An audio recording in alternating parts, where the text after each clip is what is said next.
So update, got the rack where it's gonna be going. Have the RCAs ran. So the 3 sets, so 6 channel RCAs ran. Going under the carpet, along the side, along the side and through there and out through here. It's pretty long, so we zip tied it, and then it's connected to where the RCAs are gonna go to the radio. Right now, he's over there doing the pods for the 3.5-inch speakers. But right now, I am about to tap into these wires that go to the doors, and I'm gonna use a 9-wire harness to connect to them. I'm gonna use these and heat gun and heat shrink to make it look good, and I'll update you when I get to that point.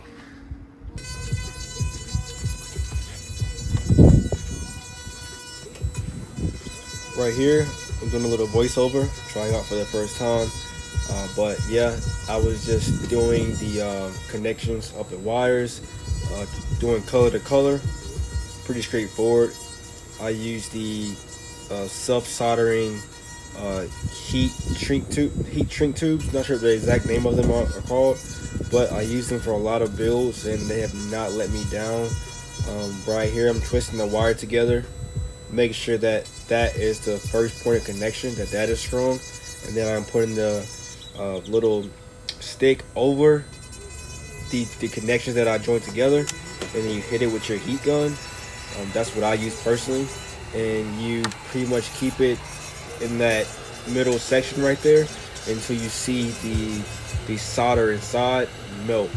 And once it melt, you will see it spread around the wire, and once that is done, you just take it off. You don't want to do it for too long because you could burn through the wire, and it'll start smoking a little bit. A little bit of smoke is fine, just be careful when you do this part. But once that is done, right here, I was putting the heat shrink over that tube to make sure that for any reason, without that heat shrink over that tube, for any reason, if some of the solder went through the tube, so here we have everything connected. Another wire, and so I make sure I always radio harnesses wires. Have these speaker connections that's going to come from the amplifier to go down right through here. It's going to be mounted under the seat. I'm going to have to extend these. I didn't have enough, so I'm going to add some wire onto it so it can reach correctly to the amplifier. But all these wires right here will go to the doors, so to the bottom of the door. And then as far as the tweeter and the 3.5 and the tweeter, we're gonna run new wire directly from the amplifier, from the crossover, directly to those speakers. But we're gonna utilize the factory speakers for all the doors, because from factory, this speaker is connected to this speaker. So we're gonna leave this unplugged, obviously, with the new tweeter in here, and it's not gonna get power from the harness. We're gonna run new wire directly to the tweeter in this location. And so it's all separated because this is a 3-way component setup. So that's how you want to do it. But we're going to utilize factory wiring for all the doors. And like I said, the new speakers is going to, the tweeter in the 3.5 is going to get its own set of wiring directly from the crossover. So we ran into an issue that the bottom door speakers were not getting any power at all. They were not doing anything. We checked continuity from there, from the wire harness to here, from here to there, from there to here, checked everywhere pretty much, and it was never getting any power, no continuity. And then I realized, I saw this, there were 2 green wires and 2 blue wires. This is where the factory tweeter set, right here. So basically, the wire harness that they had from factory, the 2 wires, it was 2 wires in, it went through the tweeter, and it was 2 wires out. Those 2 wires out runs to here. So if you disconnect that factory tweeter, there's no the connection's not going to continue going through to give this power. Because right now I have these we have these door speakers, all door speakers connected to the factory harness, which goes to the amp. So disconnect this little cut this little connection off that the factory tweeter was on, and then pretty much just join these wires, and it's going to continue the loop of the power from the behind the radio to the door speaker.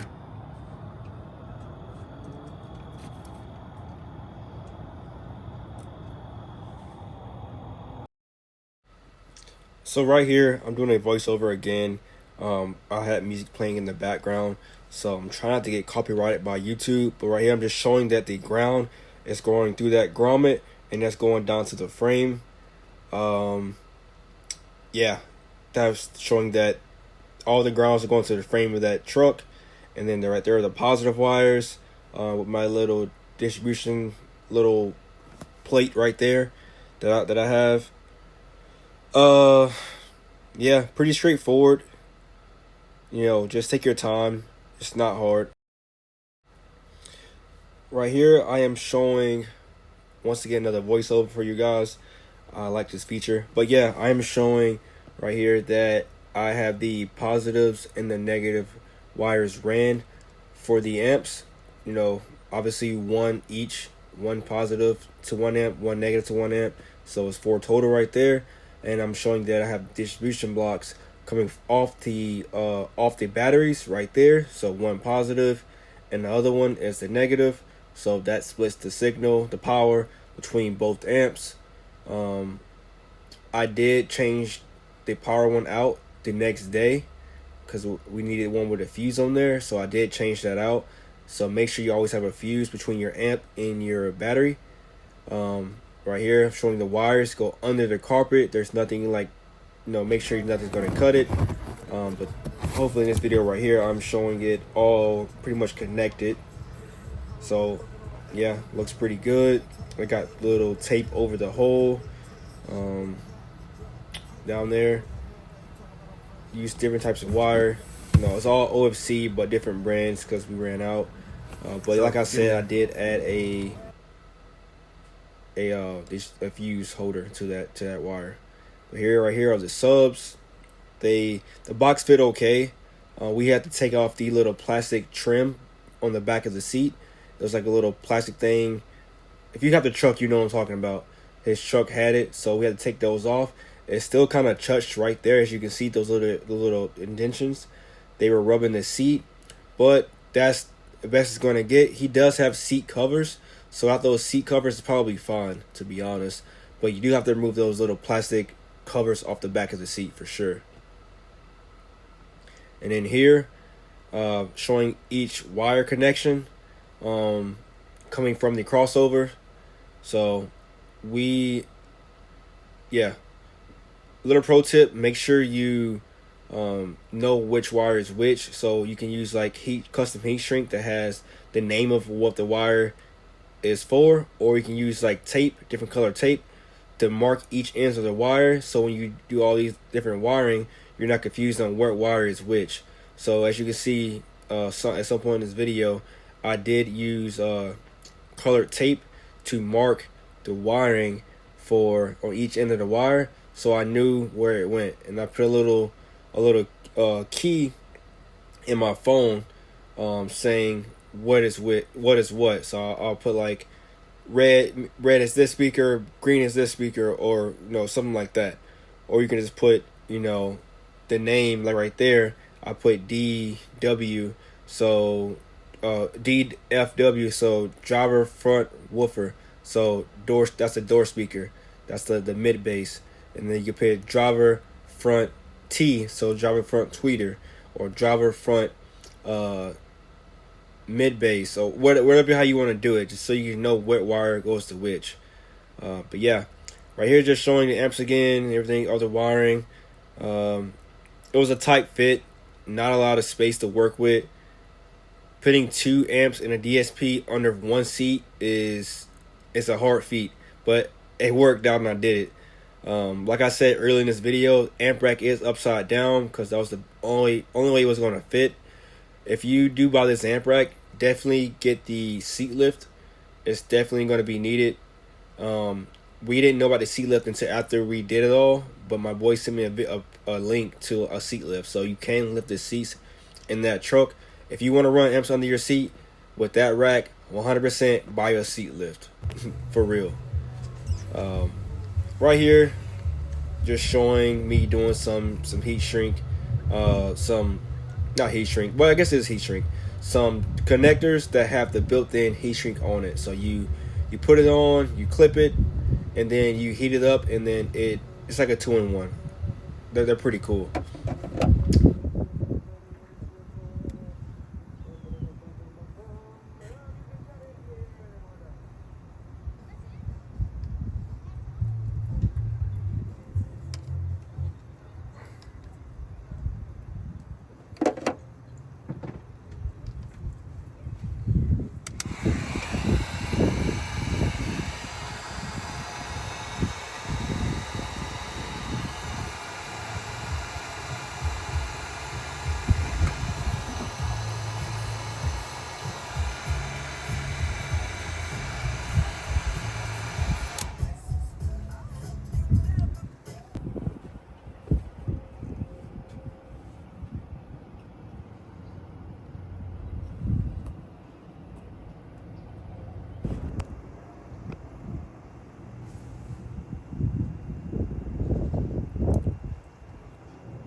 So right here, there we go.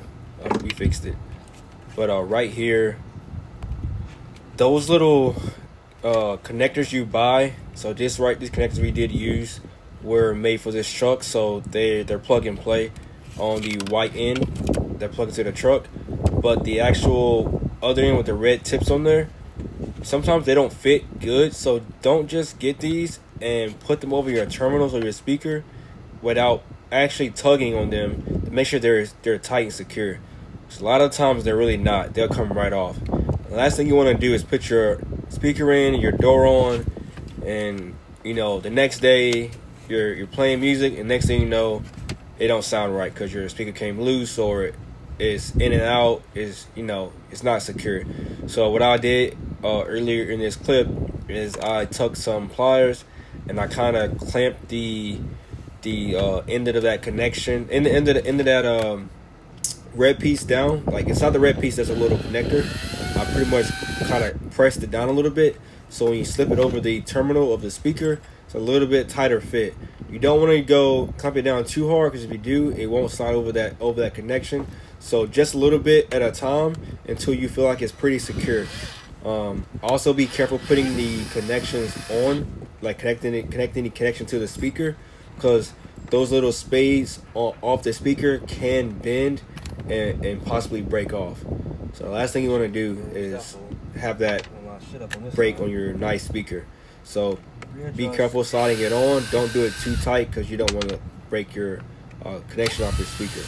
So you gotta find that fine balance of nothing loose but not too tight, to the point where it can go on easy, or not go on easy, but go on pretty firm and not come off down the road, literally. But right here, I'm just lining everything up. This speaker bracket is a universal bracket. Not universal, I'm sorry. This speaker bracket right here is a bracket for this specific truck. It may actually fit other Toyota vehicles and maybe other brands, but we ordered this for this truck. It's made for this truck, and it replaces the this right here is the front speaker. So as you see, it's a pretty big cutout. That's because the stock speaker size in these trucks in their front door is a 6x9, and right here we're putting in a 6.5. Why 6.5? Because apparently it's a more accurate sound. This is a 3-way setup, so we don't need this how it comes. They do offer 2-way component systems with a 6x9 and a tweeter, but this right here is a 3-way, so we use the 6.5, and it makes great sound, great bass. So looks good right there. And I did put a foam speaker ring over it so that the sound can push out from behind the plastic panel of the door and actually out inside the cab of the vehicle. So always use a foam speaker ring on top of that speaker when you're doing the install like this. And then right here, we were doing the custom speaker pods, 3.5-inch speakers. Speaker pods for 3.5-inch speakers. You line it up and make sure it's all flush. You drill the holes for it, and then it comes with all the hardware needed to actually mount it. So, make sure you only want to drill once, so make sure you line it up pretty well. You're going to need help to do this on this part if you want to get it done right. So get some help from someone. But, yeah, you lined it all up, we marked it, we drilled it, and then from there you put the nut and the bolt through, and then it should work out.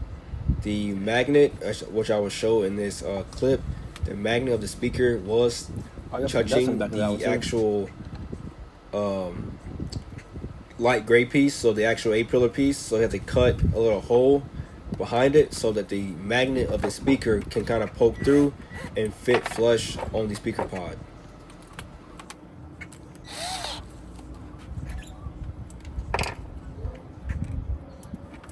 One of these, we're gonna have to cut a little piece of plastic.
I think it's like a 8 mil.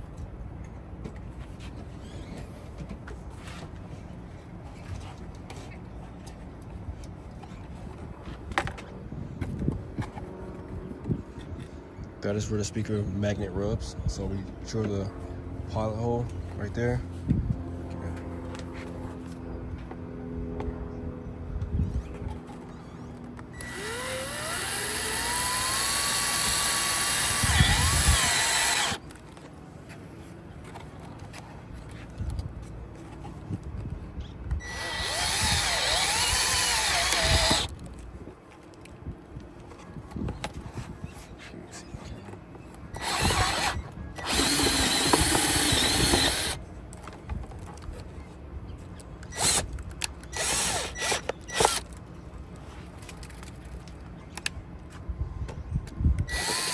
We did last time. Was it the right way to the left? I just gotta test it out.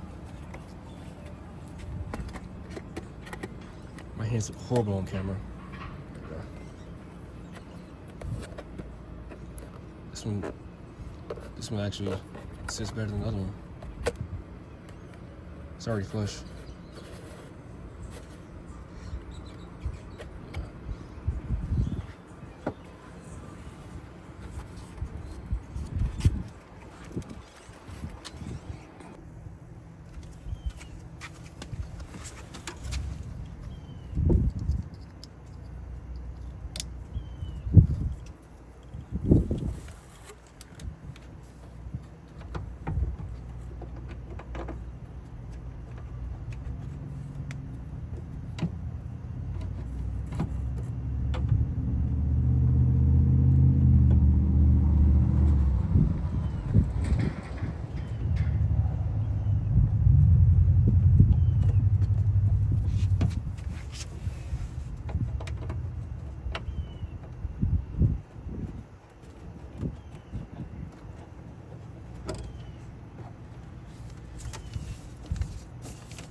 Leave it at that.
Final moments, got everything running.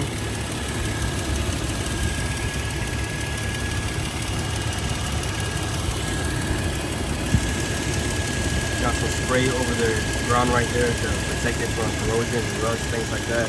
Same up here. Spray coating over it. Got mounted.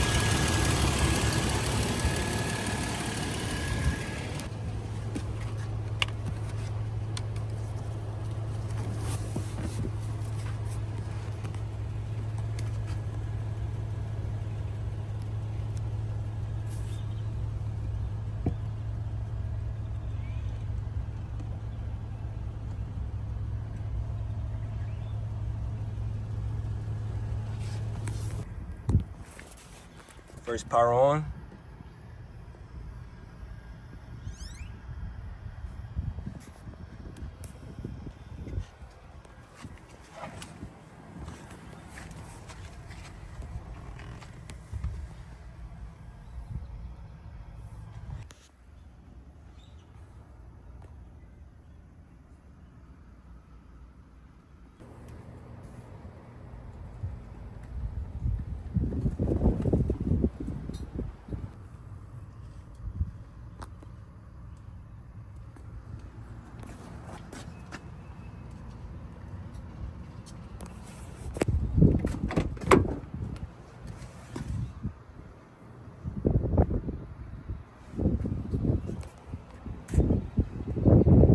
Seat all the way back.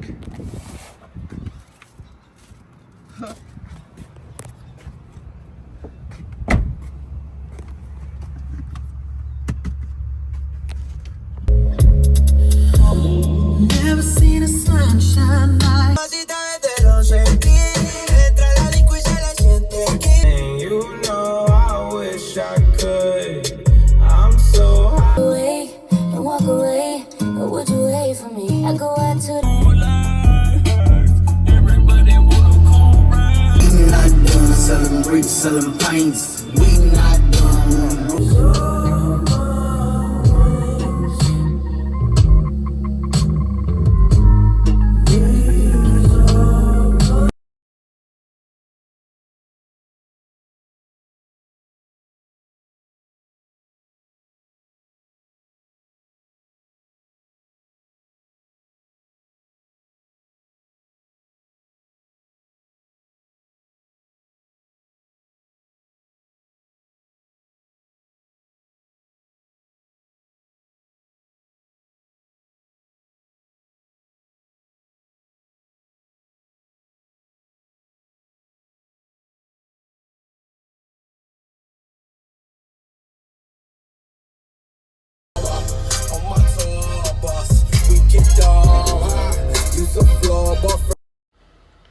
Alright guys, if you made it this far, you watched the whole clip, or if you just watched a little part of the video, either way, thanks for watching. That's pretty much the end of this build. My boy got his truck back and he's been loving it since. But please like and subscribe if I helped you out. Have a good one.